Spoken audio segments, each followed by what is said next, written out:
Chapter 8. Sorting through everything in someone else's house was strange for Addie. She found photo albums full of pictures of Jake as a child. She couldn't help but sit down to look through them. When Jake came into the room from packing the garage, he found her curled up on his sofa, flipping through the pages, a smile lighting up her face. "What did you find?" he asked, moving to sit beside her on the couch. When he saw the pictures in the album, he became entranced. So many memories were packed away in the big book. She moved the album so it was half on his lap and half on hers. "Do you know who that baby girl you're playing with in all these pictures is?" It seemed as if 3/4 of the pictures had another baby in them, and the two were side by side in carriers or standing in just diapers playing with toys. So far, she'd seen about 2 years' worth of pictures of the two of them. Jake squinted at the album. "Baby girl? That's Scott. Our mothers were best friends, so he was my first playmate. He's 2 months older than me." He started chuckling. "He looks like a girl, but don't tell him I said that. Look at those blonde curls. He looked just like Caden does. Or I guess Caden looks just like he did. Either way, the resemblance between father and son was strong. Of course, Savannah and Scott had very similar coloring, so she was certain that added to it." Jake laughed. "Yeah, he looked like a girl until his dad forced his mom to cut his hair for the first time. It was so curly and pretty. His mother didn't want to cut it." He shrugged. "I still tease him about the pictures of me playing with my first little girlfriend. Those were taken right here, weren't they?" She looked around the room. The carpet had changed, and the furniture was different, but it looked to her like the same place. "Yeah, other than my years in the dorm, this is the only house I've ever lived in. Well, until I married you, of course." He sighed. "I guess I need to send these to my mom somehow."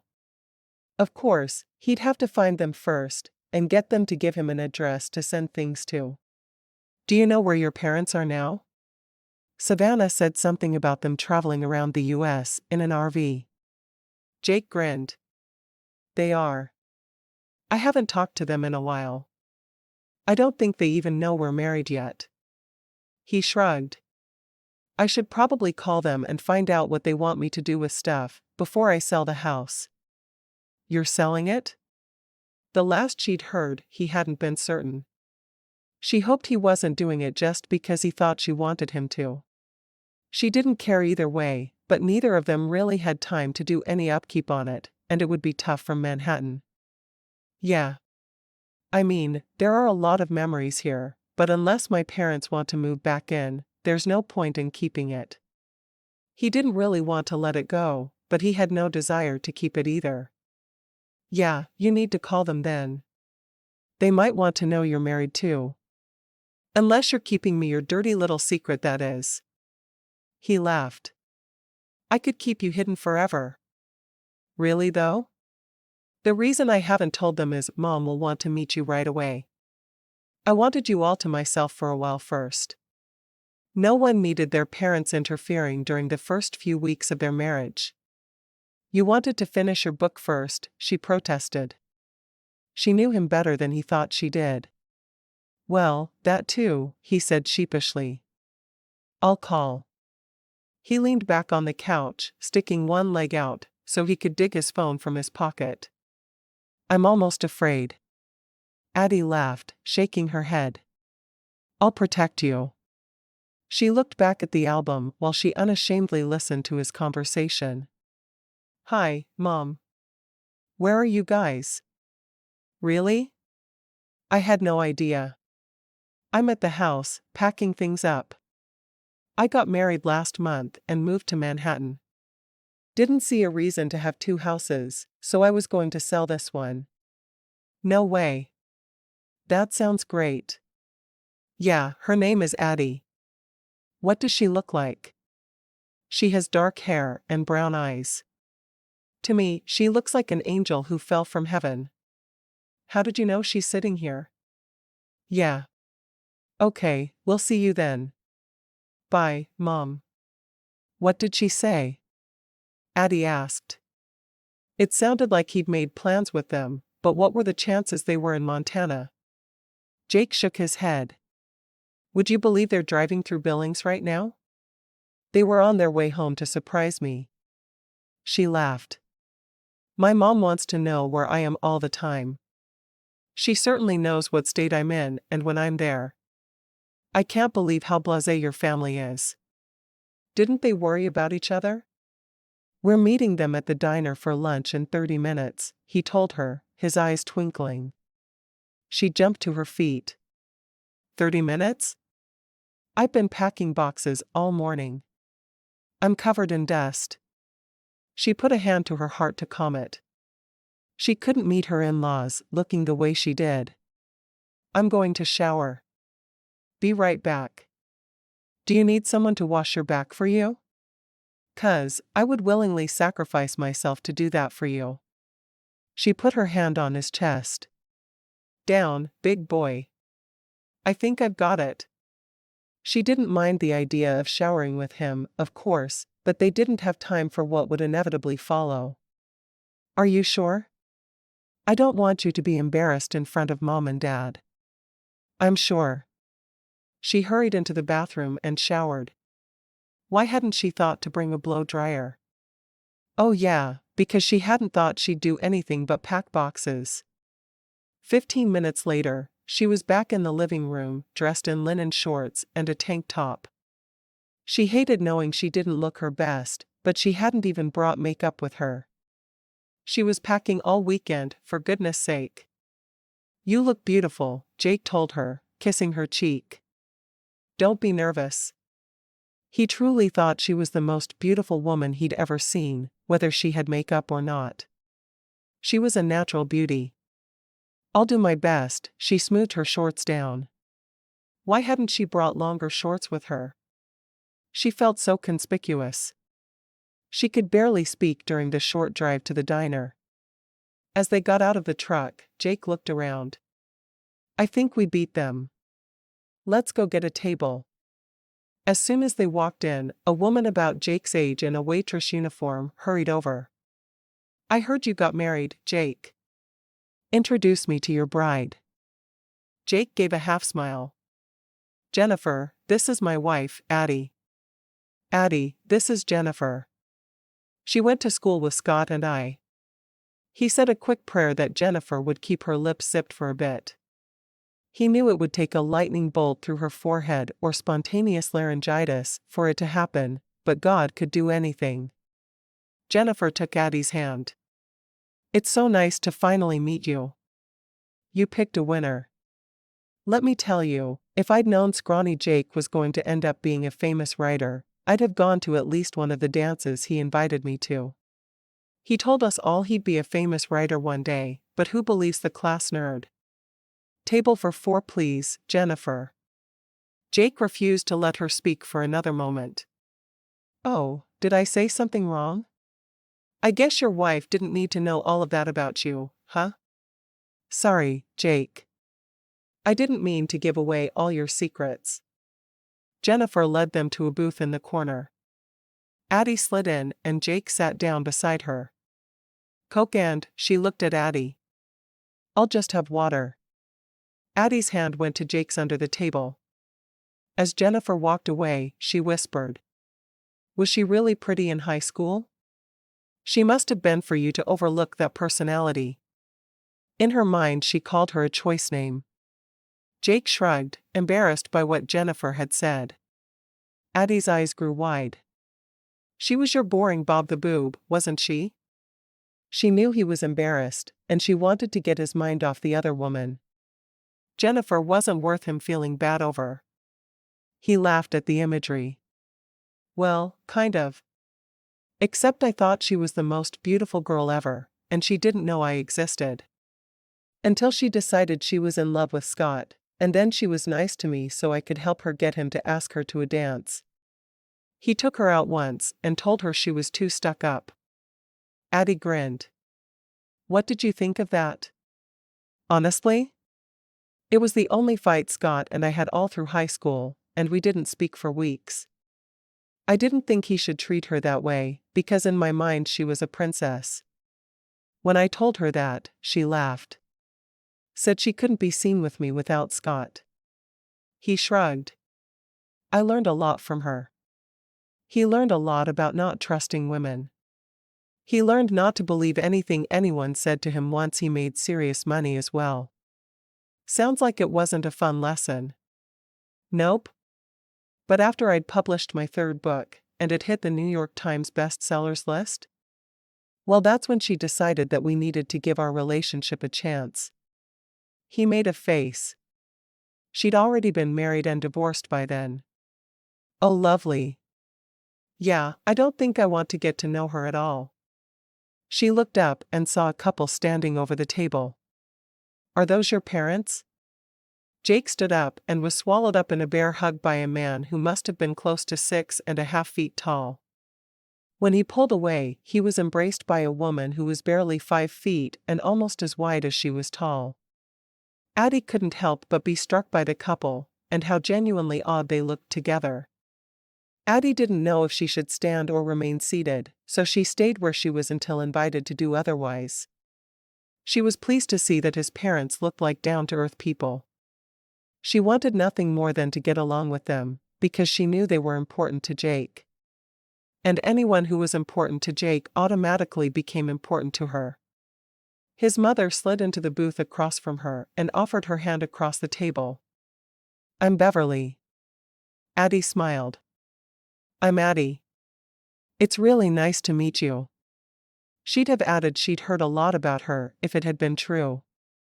The truth was, Jake hadn't told her much about his parents at all. She hoped they would be easy to get to know. It's nice to meet you too. How did you and Jake meet? Were you at Scott's wedding when he married that stranger last summer? Beverly didn't seem to think there was anything wrong with Scott marrying a stranger, but still, Addie was unsure how to respond to the pointed question. No, Addie couldn't finish her sentence. How did you tell a woman that you met her son at the altar when you married him? Thankfully, Jake took the seat beside her and answered for her.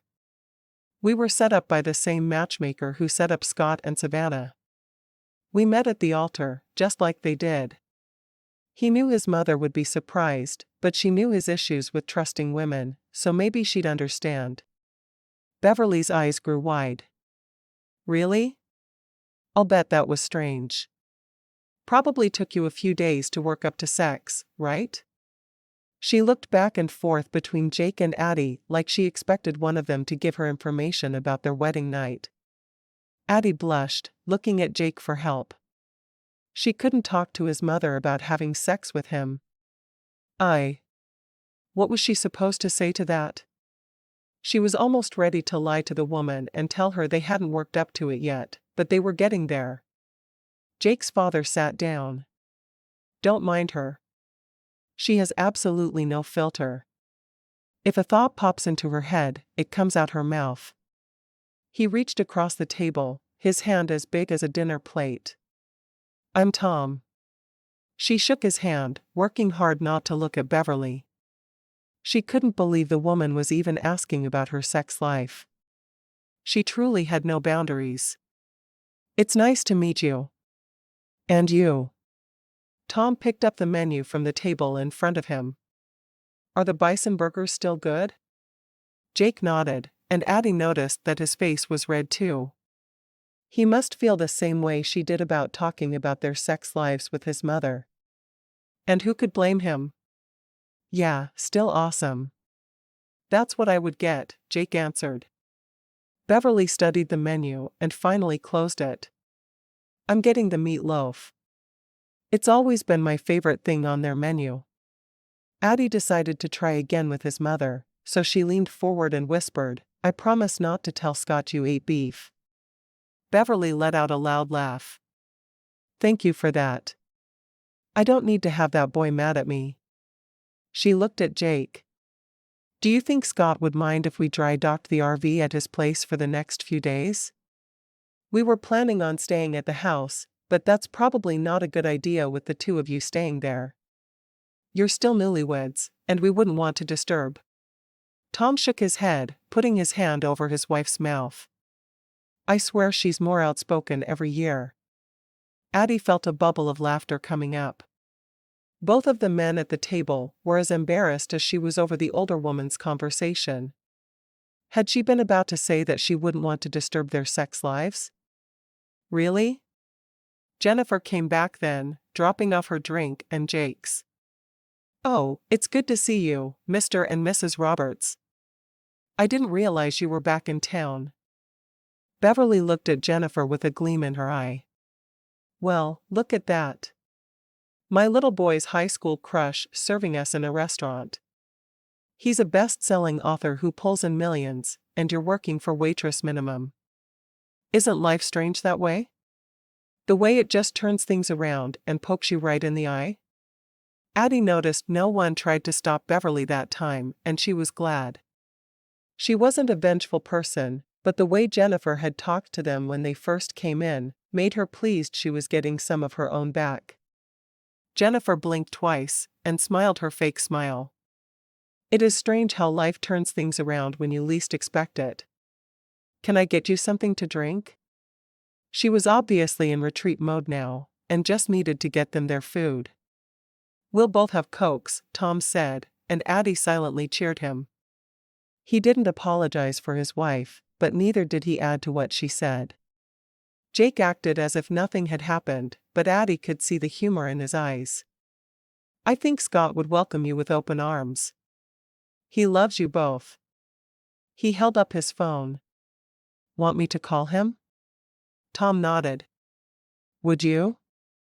That would smooth our way in. Not that we need it with a boy who was like a second son to us, but it would be nice. Excuse me. I'll call from outside. Jake looked at Addie before standing. Would you order for me? Bison burger medium rare. Addie wrinkled her nose at the way he wanted it cooked, but she nodded anyway. Then she realized she was sitting there alone with his parents. What could she say to them? How long will you be in Montana? She asked. Tom shrugged. We have no definite plans. Maybe a week, maybe a month. You just never know. Beverly looked at her. How long will the two of you be in town? Just through Wednesday. We want to get everything packed up, and then find an apartment. I need to be back at work on Monday. Would they have a problem with her working? With as much as Jake made, she certainly didn't need to. Her mother would surely point that out to her again the next time they were alone. Where are you living now? Beverly asked, raising an eyebrow. We're in a really small apartment in Manhattan that I subleased for 2 months. Jake wants something bigger, so we're finding something else. Addie shrugged. I'm sure we'll find something that suits him better. He hates having to work in the living room, and I really don't blame him. I make noise as I cook, clean, and do my work. I'm sure it'll be nice for him to be off in his own space. What do you do? Tom asked her, obviously curious and not just making idle conversation. I own a craft store where we teach classes on the different crafts. We have an in-store child care where children can be dropped off for up to 2 hours while mom shops or takes a class. We also teach mommy and me classes a couple of times a week. Addie's pride in the store came through in her voice. Beverly smiled. That sounds really nice. I remember trying to shop when Jake was little and it was a nightmare. I'd like to see your store someday. I'd love to show it to you. Addie hadn't expected to get along with her mother-in-law, just because she'd heard so many stories about how evil they were. She was pleasantly surprised that hers wasn't bad at all. A little more outspoken than she'd like, but she seemed to be a kind woman. Jake came back then, sliding back into the booth and putting his arm across the back of it, over Addie's shoulders. Scott said you're welcome to stay just as long as you'd like. Oh, good. I can't wait to see Scott. Did Savannah have the baby? Beverly looked at Jake, waiting for the news on her friend's grandchild. Yes, she had a boy, and they named him Caden. He looks just like Scott did. Jake nodded at Addie. She found the old photo albums and was looking through them this morning. We were making fun of Scott's girlish looks. Beverly smiled. He was such a cute baby with those blonde curls. She turned her gaze to Addie. When can we expect grandbabies?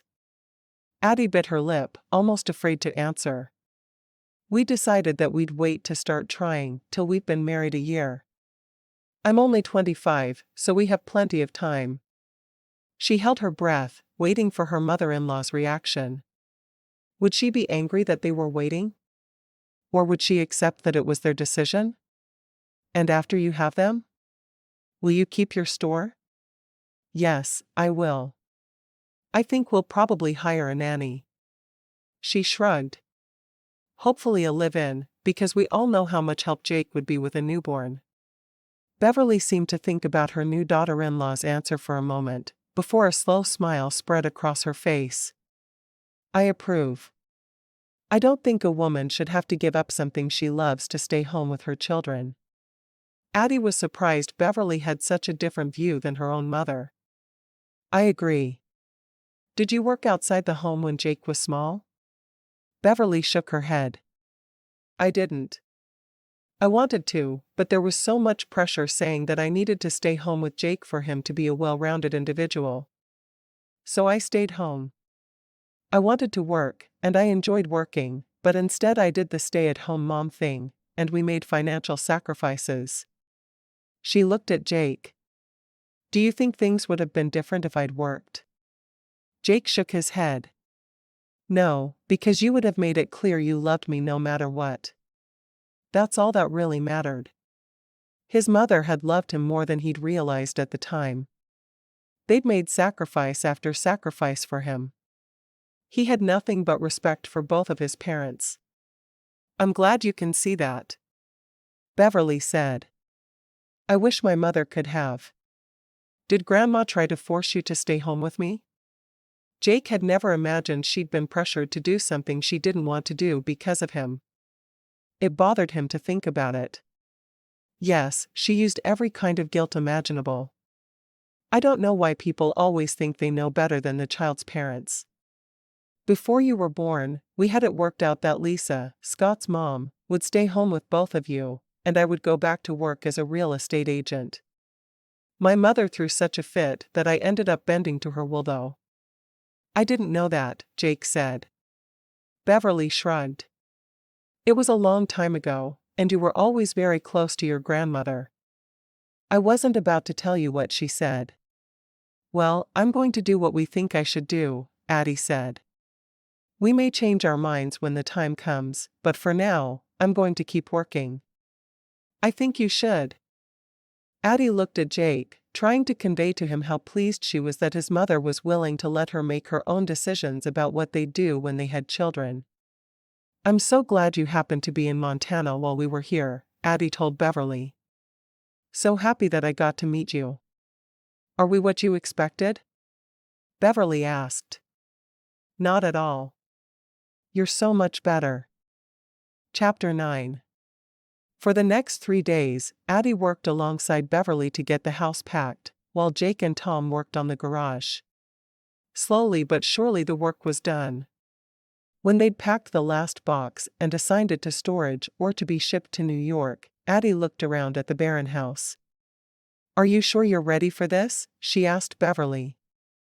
I think so. We talked about selling when we started on our RVing adventures, but we wanted Jake to have the continuity. And honestly, at this point in our travels, we could use the money from the sale.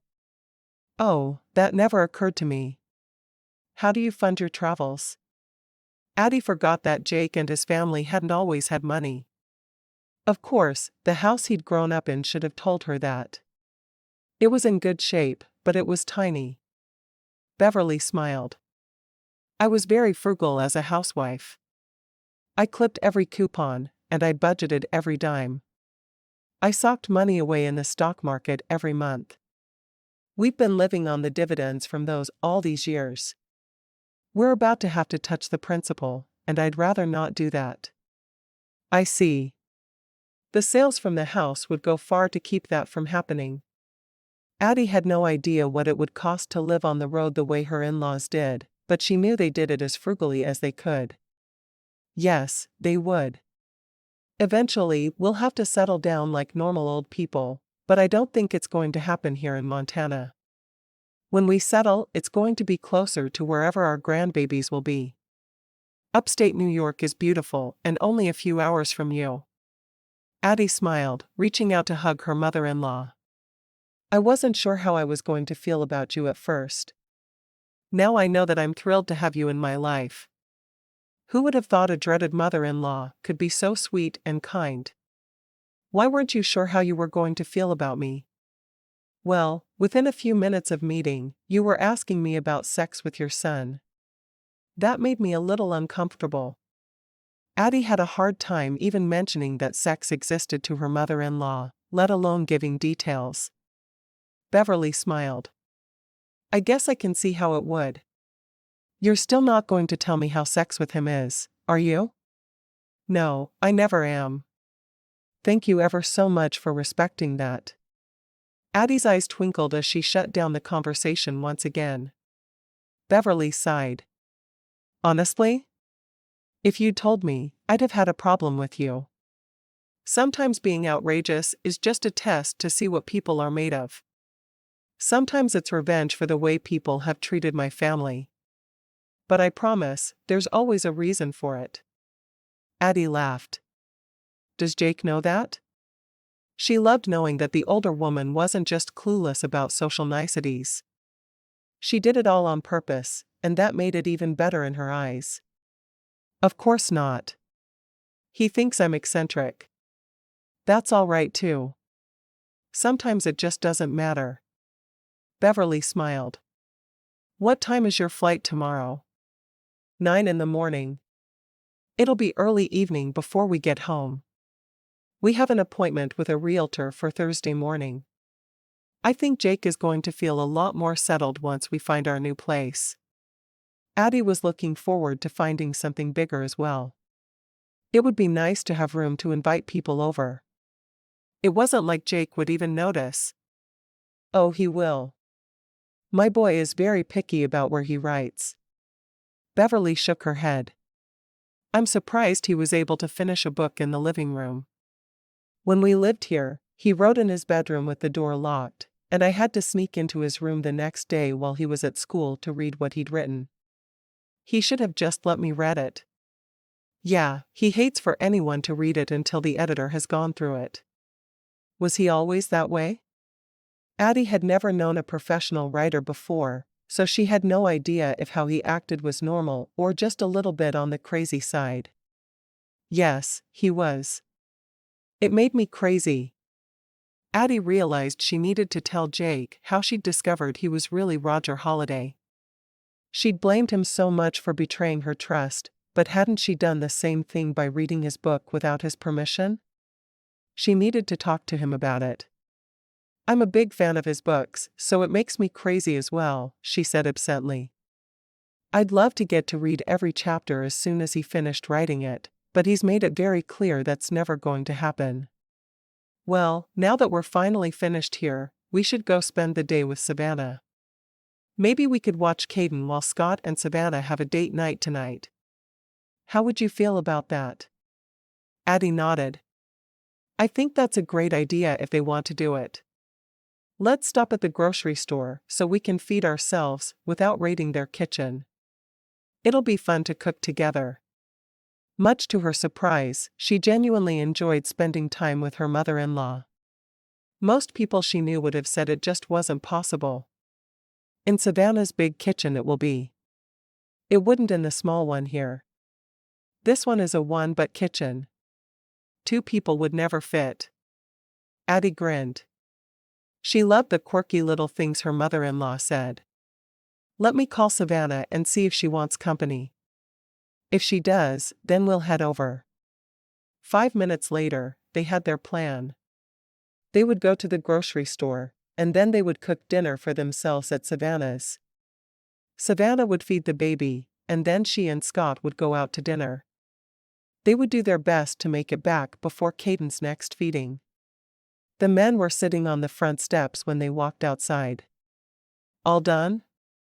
Addie asked, nudging Jake with her foot. Yup. We finished about 15 minutes ago.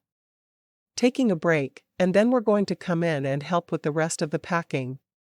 We're finished too, Addie said. I just talked to Savannah, and we want to go out there and spend the day with them. Your mom and I are going to watch the baby tonight while Savannah and Scott have some time alone together. She knew it would be fun to share the baby with the older woman. Hopefully someday they'd be sharing her and Jake's baby. Jake groaned good-naturedly. Do you have to? Yep. We're cooking dinner too, so we have to stop for groceries on the way.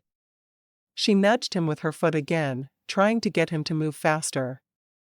Men said women were slow to do things, but he was the one sitting on the steps like a lump.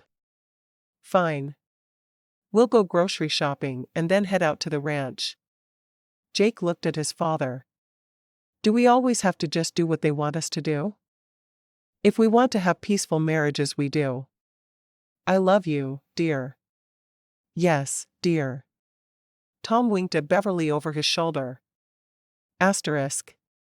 An hour later, they converged on the ranch in 2 vehicles.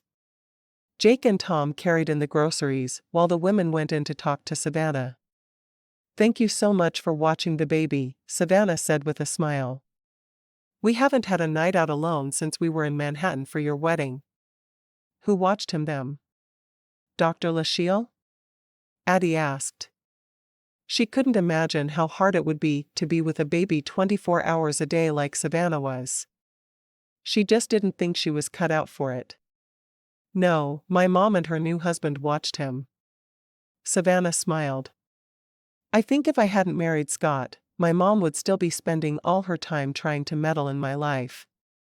I'm glad I took the leap. I'm glad I did too, Addie told her. Even though I ended up with a crazy writer like Jake. Not that she would change a single thing about her new husband. Beverly smiled. You and Jake are good for each other. We are. Addie thought about what she needed to talk to him about and wondered how angry he would be. She realized she'd betrayed his trust as much as he'd betrayed hers. They needed to talk once they were home. She didn't want to leave a bad feeling in anyone's mind about the Montana trip. Where's Scott? Savannah shrugged. I think he's showering. He came in early today so he could be ready when you got here. He wants to make the most of our night out. Good. He was all for it then? Savannah laughed. He asked if we could take a week. Addie grinned. Did you tell him the baby would starve? And that I need to go back to work on Monday? I did. He said that was sad because we really need a baby-free week.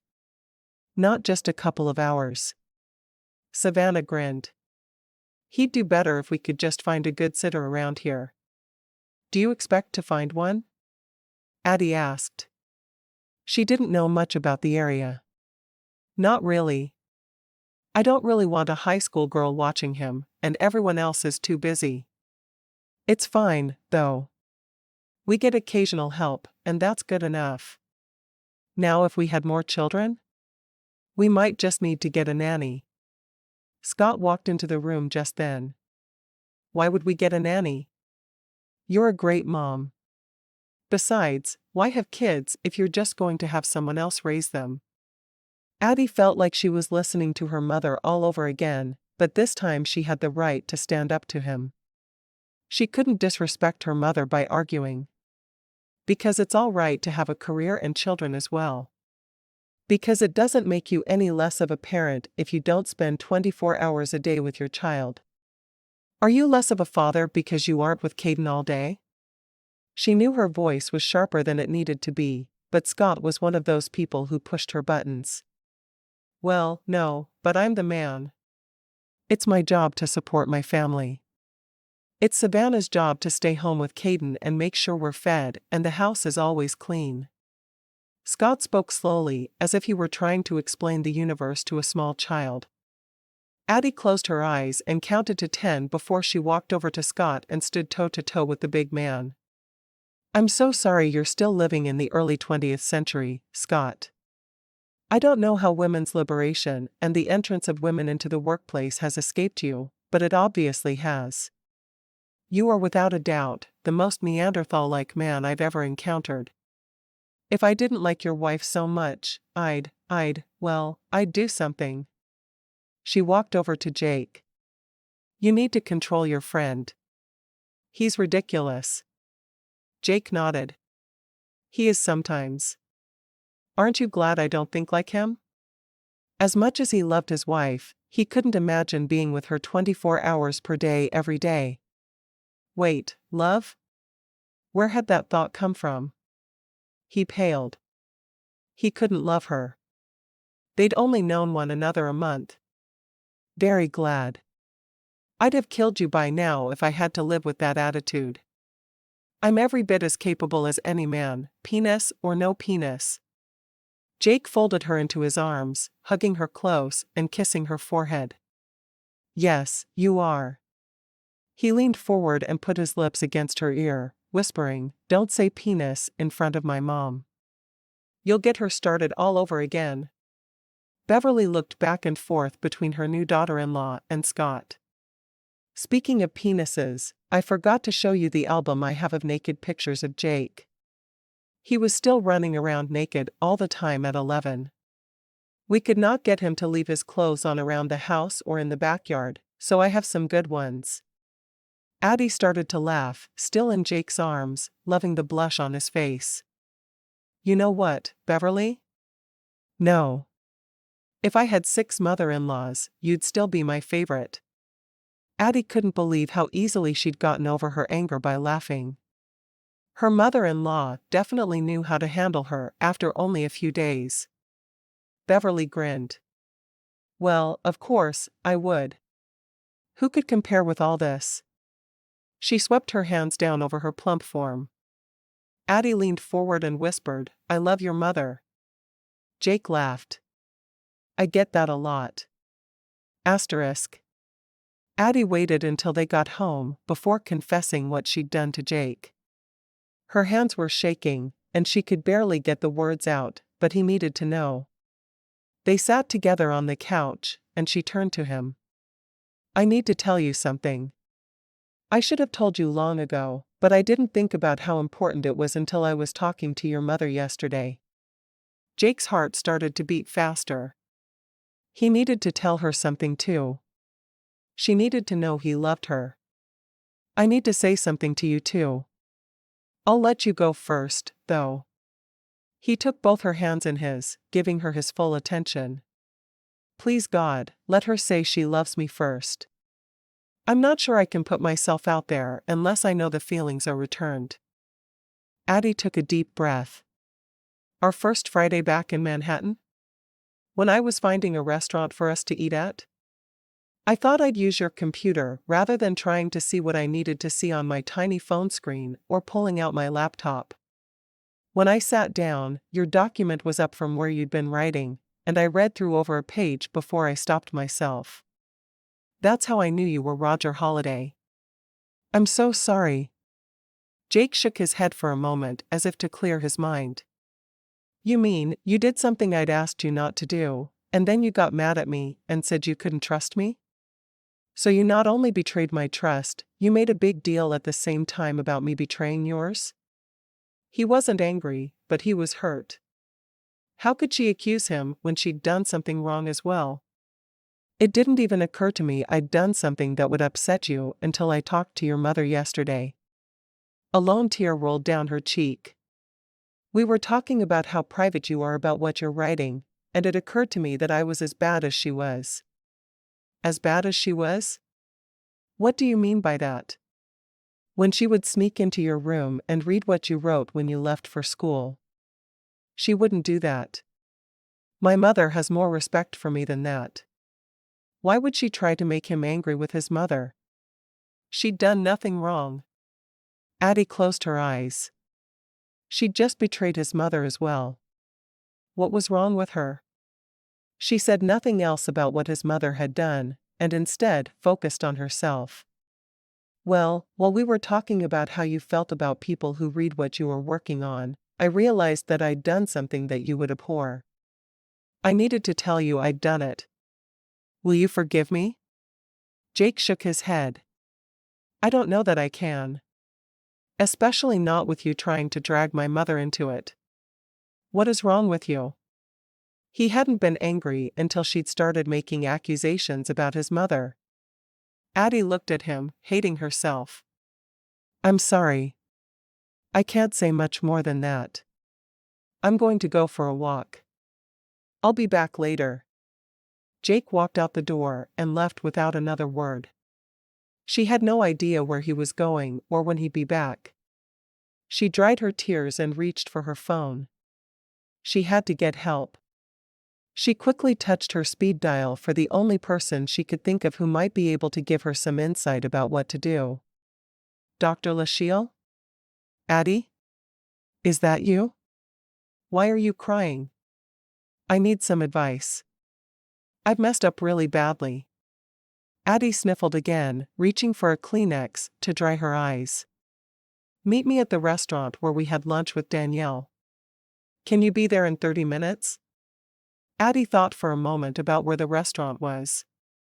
Yes. It's only a 15-minute walk from here.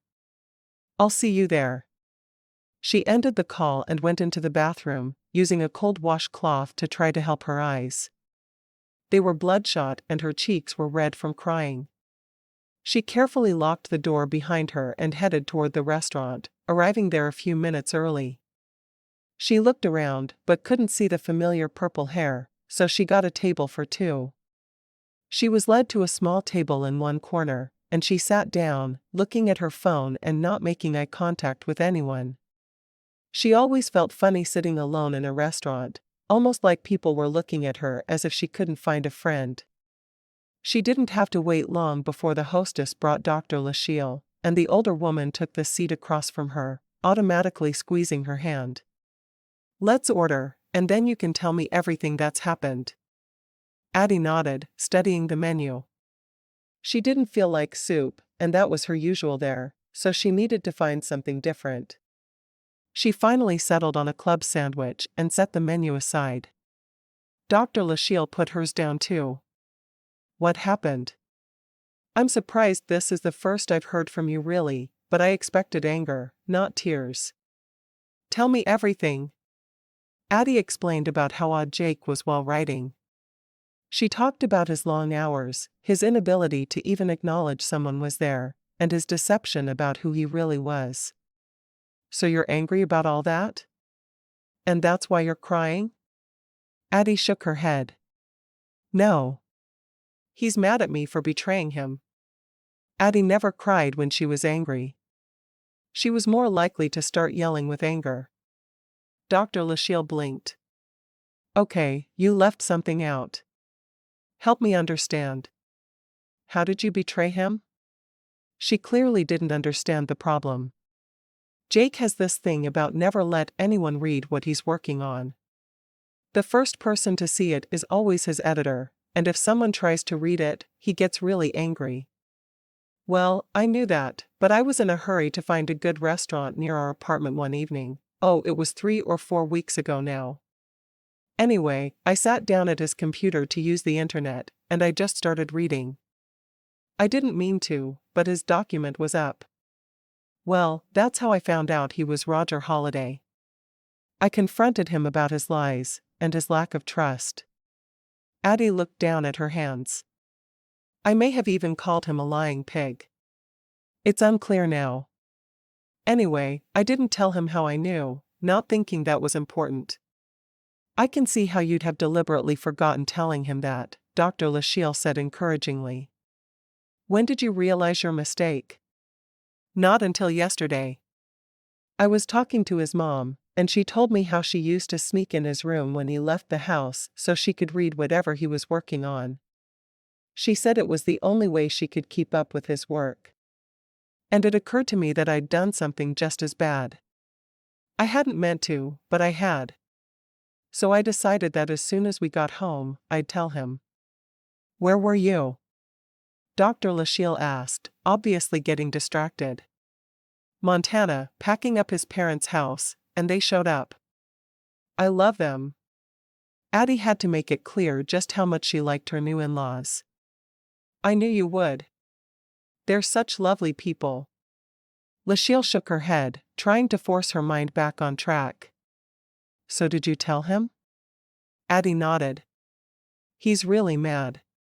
He left, said he was going for a walk. She sighed. I've really messed up. The waitress came by then to take their orders. As soon as she was gone, Addie looked back at Dr. Lachele. What do I do now? She felt bereft. They'd been doing so well, and now she'd just blown it. I can't tell you what to do. You know that.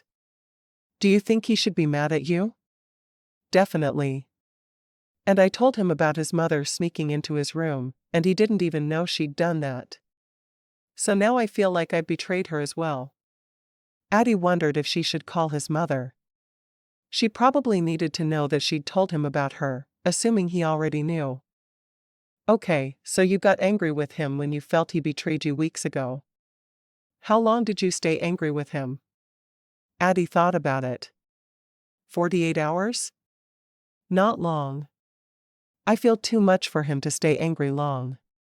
She really wasn't certain what that had to do with anything, but Dr. Lachele obviously knew what she was doing with counseling. Have you told him? Told him? Addie asked. Have you told him you love him? I know you've said you're sorry. You're the type of person who would say that first, but if you really put your feelings and emotions out there, it might help you. Dr. Lachele shrugged. It's probably just going to be a matter of time. He gave you 48 hours. Can you do the same for him? Addie nodded slowly. I can. The difference is, during his 48 hours, he was busy working and barely paid any attention to me. During my 48 hours, we're apartment hunting. We'll be around each other a lot more while he's mad. She wasn't sure how she'd handle it if he acted angry and cold the whole time. Well, in my professional opinion, you should stop and buy yourself something really sexy on your way home. As soon as you get home, change into it and crawl into his lap. He's a man, nature will take its course. How will that make him less mad at me? Addie asked, confused. It might not. But it will help break the tension, and you'll be able to be around each other easier. If he's still mad, which he really probably will be, just wait him out. But while you're doing the horizontal mambo, tell him you love him. It'll mean the world to him. Do you really think that will work? Won't he think I'm just messing with his emotions? She didn't want him angry with her, but she needed to make sure she wasn't only making things worse. Dr. Lachele shook her head. Men don't think that way. He'll just be glad that he's getting some. Addie chuckled softly. You have an interesting way of looking at things for a purple-haired lady with a PhD in psychology. What can I say? I'm unique. Asterisk. Jake wandered through the streets of Manhattan, angry enough to kick someone. How dare she read his manuscript without his permission, and worse? How dare she accuse his mother of reading his writing whenever he left the house? He knew his mother would never do that. Pulling his phone from his pocket, he hit the speed dial for his mother's cell phone. Hi, Mom. You sound down. What's wrong with you? Can I ask you something? I need an honest answer. Well, a couple of somethings. Jake didn't want to have this conversation, but maybe his mother could help him figure a couple of things out. What's that? You know, I'll tell you the truth. Being blunt is my signature action. Well, what did you think of Addie? Did you like her? Beverly laughed. I loved her. She was made for you. Why would you even ask me that? Couldn't you see how much I liked her? Jake smiled. Yeah, I could. Now, for the hard question. Have you ever read one of my stories before it was finished? There was a pause on the other end of the phone, and finally she answered him. Every single time you wrote one. As soon as you left for school, I was in your room, reading every word you'd written. How could I not? You're a wonderful writer, and I love you. Naturally, I want to read what you've written. Jake shook his head. Leave it to his mother to act as if doing something he specifically asked her not to do was a compliment. Why didn't you ever tell me you did it? Because I knew you'd get mad at me, of course. Would you have told you? Jake sighed. Probably not. Okay, thanks. Have a good time in Montana. I plan on it. And Jakey? He cringed at the use of his childhood nickname. Yeah, Mom? Forgive her. Whatever she did? Love is worth it. The phone was dead in his hand. He looked at it for a minute before turning around and walking back toward the apartment. His crazy mother was right. Love was worth anything. He moved through the tall buildings all lit up against the night. He loved his wife, and love was worth it. He needed to tell her he loved her. By the time their building was in sight, he was jogging. He wanted to tell her quickly. He couldn't let her suffer by thinking he was mad at her. He knew how hard it was. Why, it had taken him longer to write the end of his book than it should have, because he was so worried about her. He wouldn't make her worry a minute longer than necessary. He took the stairs 2 at a time, not wanting to have to wait for the elevator. Finally, he stood on the 5th floor outside their door. He reached for the doorknob. Locked. What? He knocked once and waited for her. When there was no response, he pounded. Addie. Let me in. Chapter 10. Addie got out of the elevator, the bag with her new lingerie in it tucked into her purse. She didn't want him to know she'd purchased it until she was wearing it for him. As she walked down the hall toward the apartment, she heard pounding. She hadn't noticed any of the neighbors being loud, so she was surprised. Who could be causing such a commotion? She turned the corner into their hallway, and there was Jake, standing in the hall, pounding on their door. Her eyes widened. She'd never gotten around to giving him a key. She hurried down the hall. Jake, I'm here. I meant to be back before you. I'm so sorry. He turned and looked her up and down, as if he expected something to be wrong with her. Where were you? I was upset, so I went to meet a friend. I needed to talk. He sighed, relieved. I don't have a key. He knew it was obvious, but he felt like an idiot standing there in the hall, having just pounded on their door for her to let him in. She grinned. I see that. I told you I had one for you, but we never got around to it. She opened the door and walked in. We should talk. Let me get your key first though, so I don't forget again. Wait here. She went into the bedroom and closed the door behind her. She knew he must be wondering what she was doing as she quickly changed into the negligee. She grabbed the key from her jewelry box and took a deep breath before going back into the living room to give him the key. And shock him. She'd do that too. She hadn't worn anything sexy for him since their honeymoon. Half the time he hadn't seemed to know she was there, so why bother? She walked over to where he sat on the couch and stood in front of him, holding the key out for him. Now, don't leave without it, unless we're together. Jake's eyes took in her change of clothing. What's this about? Addie shrugged. I thought I'd get something new while I was out. Do you like it? She spun in a slow circle for him so he could see her entire outfit. He swallowed hard, his Adam's apple bobbing. I love it. The short, satiny nightgown was turquoise, with spaghetti straps. We need to talk before I show you just how much I love it. He grabbed her hand and pulled her down into his lap, holding her close. Can I go first? She asked. He nodded. I believe ladies should always go first. In everything. He kissed the side of her neck while he waited for her to speak. She was surprised he was so calm now when he'd been eaten up with anger just a couple of hours before. I want to say one more time that I'm sorry. I didn't sit down to read what you wrote. It just kind of happened. I can understand that. Will you try not to do it again? She nodded. I will. I love you too much to do anything that will upset you. It seemed that he'd already forgiven her, and she was thankful for that. She was glad he wasn't as stubborn as her, staying angry for hours instead of days. His eyes widened. What did you just say? Did you say you love me? They were the words he'd been waiting for, but now that he thought he'd heard them, he had to verify.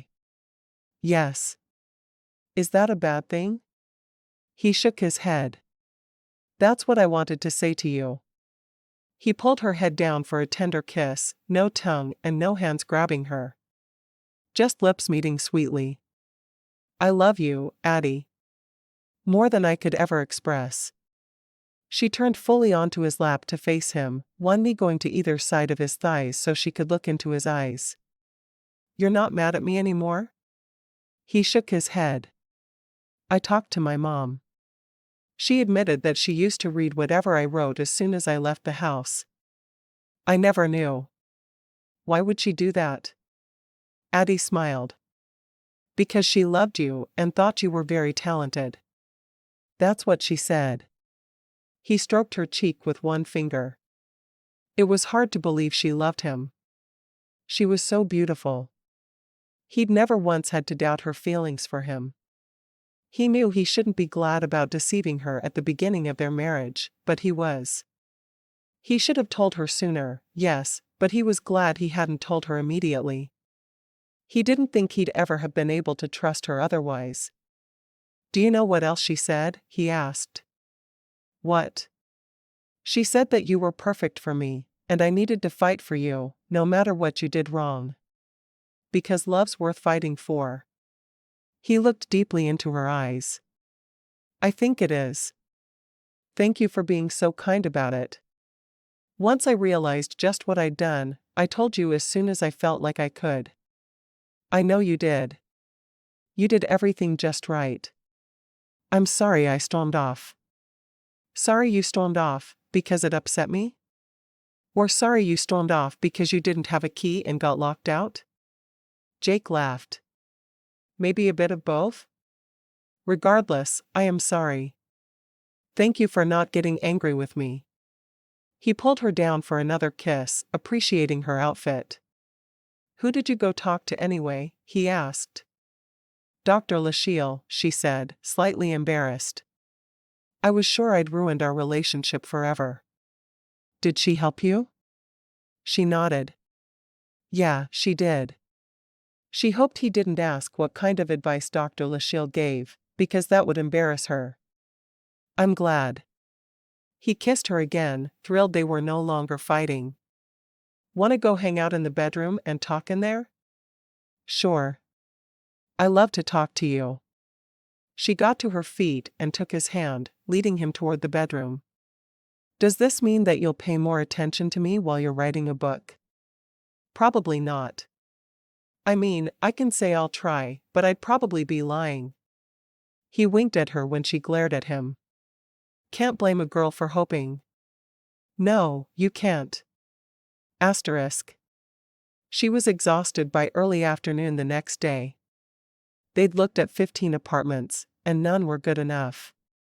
They were either too small, too bright, not enough bedrooms, the bedrooms were too small, or her personal favorite, there were too many windows. How can you complain about windows? You need light to write by, don't you? That's why Thomas Edison invented the light bulb. She sighed. We've only got one more apartment on our list. I would like to have this nailed down today, so we're ready to move on your next days off. I would too. He sighed. Well, someone is supposed to be meeting us here in just a few minutes to show us this last place. It's a sublease, but from what I understand we could have it indefinitely. Are we early? Addie asked, looking around. No, but the guy said he might be late. He said he couldn't leave early, because the paper doesn't sell itself. I don't know what that means, and honestly, I don't want to. Paper? That's weird. A man hurried around the corner. Mr. and Mrs. Roberts? I'm Bob Archer. Addie watched the man's face, wondering if he'd recognize her. Of course, he hadn't ever looked at her above her neck, so there wasn't much chance of that happening. He unlocked the apartment. Go in and look around. It was my grandfather's place, but he's in a nursing home now. We can't afford to keep paying rent this steep on it, so my brother and I are trying to sublease. He waved a hand toward the apartment, and they wandered in looking around. It was a 3-bedroom, 2-bath apartment with a balcony that overlooked Central Park. Addie fell in love immediately. It was exactly the kind of place she'd always dreamed of living. She held her breath as she waited for Jake to start listing all the reasons it wasn't good enough. She trailed behind him as he opened every closet and looked at every square inch of the walls. I want it, he told her. She almost squealed with delight, grabbing him in a bear hug. Me too. I love this place. Let's go see how much. Don't act excited now. We're likely to get a better rate if you act like you don't care much. Addie nodded, knowing they'd really get a good rate if she lifted her shirt and showed her boobs, but she didn't tell her husband that. Bob was leaning on the counter in the kitchen, doing something with his phone. Probably looking at porn, she mumbled under her breath. Jake gave her a warning look before asking, how much? Bob named a figure that seemed much too high to Addie. He was playing them, which didn't surprise her at all. By the time they left, Jake had talked Bob down to 75% of his initial price, and they had a moving date that fit their schedule well. As they stepped out into the sunshine, Addie sighed. I can't believe we're renting from boring Bob the Boob. I hope we don't have to see him much. Do you call all men named Bob that? Jake asked in surprise. Addie shook her head. Nope. Just him. He didn't seem to recognize you, Jake said in confusion. I think he only looked at my face once, for about 30 seconds. The rest of the time he was staring at my chest. Why would he remember me? Jake shook his head with a sigh. I wish I'd known. I'd never have agreed to rent from boring Bob the Boob. Why not? If you think about it, I'd never have talked to Lachele if it hadn't been for Bob. He's the one who brought us together. We wouldn't have married without him. Jake laughed. Tonight when we eat, we're going to toast boring Bob the Boob. If Lachele ever needs an assistant matchmaker, she should call on him. He'd drive every single woman in New York to seek out her business. I'll suggest it to her the next time we talk. She'd probably go for it. Her purple hair indicates a deviant personality for sure. Definitely, I'll call her. Epilogue. 1 year later. Did you call your parents? Addie asked Jake. I did. Mom is ecstatic. They're looking for a house in upstate New York, so they can be close to us. Jake smiled. He really liked the idea of his parents playing a bigger role in their lives. Did you call yours? She nodded. Dad's thrilled. Mom thinks I should sell the store or find someone who can run it for me, so I don't have to leave the house. Don't take it hard. We knew she'd react that way. Addie sighed. We did know that. She patted her still flat belly. So we still need to tell Dr. Lachele, and I think she just may be more excited than the other two put together. Jake grinned. Oh, she will be. She's happy with her other matrimony munchkins, but I think this is her first set of twin munchkins. I wonder what she'll call them. Multiple munchkins? Addie giggled. There's no telling. We need to call her though. Making 2 baby gifts will take twice as long. I'll call Scott and Savannah after Dr. Lachele. Our purple-haired matchmaker deserves to know first. You do the honors. I just got my galleys back, and I need to get to work. Addie kissed his cheek. All right. I'll probably ask her to meet me for lunch to tell her in person. You sure you don't want to go? Nah. You tell her. Just promise me you'll count how many times she says, "good gravy" during the conversation. That's so important. She really needs to be a character in a book. Too bad you don't write romance. I'm not starting either. Addie sat on the couch looking at her phone, a half smile on her face. They'd known for a few weeks they were expecting, but when the doctor heard 2 heartbeats earlier, he'd quickly confirmed with a sonogram. 2. They were having twins. Her life would never be the same.